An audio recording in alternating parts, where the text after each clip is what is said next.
मी आकार आहे ही कल्पना जाते तेव्हा अहंकार वृत्ती जाते. प्रश्न: ज्ञानाला जाणीव असते की नाही? असेल तर ती कशी?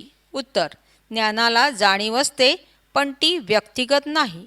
ज्ञानाची जाणीव सार्वजनिक आहे.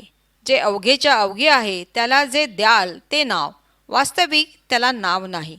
परमतत्वामध्ये स्वाभाविक प्रकाश पडला तीच तुमची जाणीव. परमार्थ केल्याने किंवा परमार्थ न केल्याने परमतत्वात काहीच फरक होत नाही. तुकडा पाडून घेतल्यामुळे भेद तुमच्या पुरताच. जे जे दिसते त्या प्रत्येकात जाणीव आहे. जे जे जाणवते ते जाणीवेतून निर्माण झालेले असते. जाणीव जाणत्याकडून निर्माण होते. व्यापक जाणीवेचे ज्ञान झाले की मुक्तीची गरज नाही. ज्ञानाच्या दृष्टीने कोणीच बद्ध नाही. लोक तसे मानतात म्हणून त्यांना आपण बद्ध आहोत असे वाटते. ज्ञानी वेगळेपणाने काहीच करू शकत नाही. तो वेगळा नाही.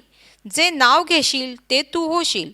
विश्वरूप चैतन्याला पकडता येणार नाही. वेगवेगळ्या देवांची नावे ही एका व्यापक चैतन्याची नावे. जन्माचा अभिमान बाळगणाराच इथे येणार. जन्माचा अभिमान ज्याला नाही असा कधीच येणार नाही. कोणी ज्ञानी आहे याचा ठसा काय? प्रत्येक जण आपल्या चित्त बुद्धी मनाच्या कुवतीप्रमाणे ज्ञानाला ओळखतो. झालेल्यातून काय झाले याचा शोध शास्त्रज्ञ लावतील. जे न होता झालेले आहे त्याचा शोध लावू शकणार नाही. शरीराचा आधार घेऊन परब्रह्म कवटाळू जाल तर जमणार नाही. भगवान व भगवती असे दोन शब्द आहेत. भगवान म्हणजे प्रकाश, भगवती म्हणजे त्याची वागणूक. शास्त्रज्ञांनी कितीही शोध लावले तरी जाणीवेचा शोध ते लावू शकत नाहीत. जाणीवेचे त्यांना ज्ञान झाले तर त्यांच्या लगेच आशा, इच्छा, वासना जाणार व ते काहीच करणार नाहीत. त्यांना मग आत्म अपेक्षाच उरणार नाही. सगळे ज्ञान जुनेच आहे. तुला ते आता कळले म्हणून ते नवीन वाटते. केव्हा तरी मरणार आहातच ना, मग आताच का नाही उरकून घेत? तरच सत्य कळेल. कोणत्याही प्राण्याला अपत्य दर्शन झाल्याशिवाय प्रेम, दया, कळवळा काय आहे ते कळत नाही. या गोष्टी मग आपोआप येतात.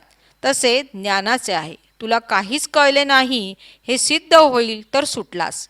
जे समजले असे वाटते ती खाज आहे. ज्याला ज्ञान होते त्याला आपल्या उपयोगी आपण निरुपयोगी. त्याला जे काही मिळेल तेही निरुपयोगी. जगातील पदार्थ विज्ञानातील शब्द त्या विज्ञान स्थितीला काही उपयोगी नाही. सायन्सने प्राणी निर्माण करता येतील पण आत्मा कधीच हाती येणार नाही. मी आकार आहे ही कल्पना जाते तेव्हा अहंकार वृत्ती जाते. मग राहिले ते शुद्ध चैतन्य. तुमच्याकडे फक्त कळतेपणा आहे. त्याला तुम्ही थांबवू शकत नाही किंवा घालवूही शकत नाही. ज्याला गुरुभक्ती प्रसन्न आहे त्याला मुक्ती फार जवळ. आपण जिवंत असावे हा प्रत्येकाच्या अंतर्यामी अबोल्या शब्दाने आग्रह आहे. स्वरूपस्थिती प्राप्त झाल्यावर हा आग्रह जातो. काहीतरी गृहीत धरल्याशिवाय तुमचा एक क्षणही जात नाही. चिंतन करणे चित्ताचा धर्म म्हणून विधेही अस्तित्वाचे चिंतन करा. आकार आहे तोपर्यंत अहंकार आहे. भजनाचा अर्थ तुमच्यातून प्रगट होईल म्हणून भजन सोडू नका. भजन स्वरूपावरील मळ शुद्ध करून मळसुद्धा ब्रह्मरूप करते. ज्यांना ज्ञानाची प्रतिष्ठा आली ते त्या प्रतिष्ठेतच राहिले.